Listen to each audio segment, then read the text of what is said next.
புளி கரைச்சி சேர்த்துக்கலாம். இப்போ கரைச்சி வச்சு இந்த புளி தண்ணி ஆட் பண்ணியாச்சு. ஆட் பண்ணிக்கலாம்.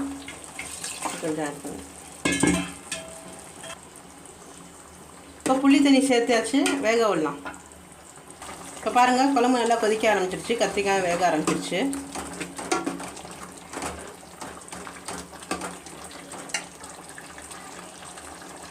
இப்போ அரைச்சி வச்சுருக்க தேங்காய் பேஸ்ட் ஆட் பண்ணிக்கலாம்.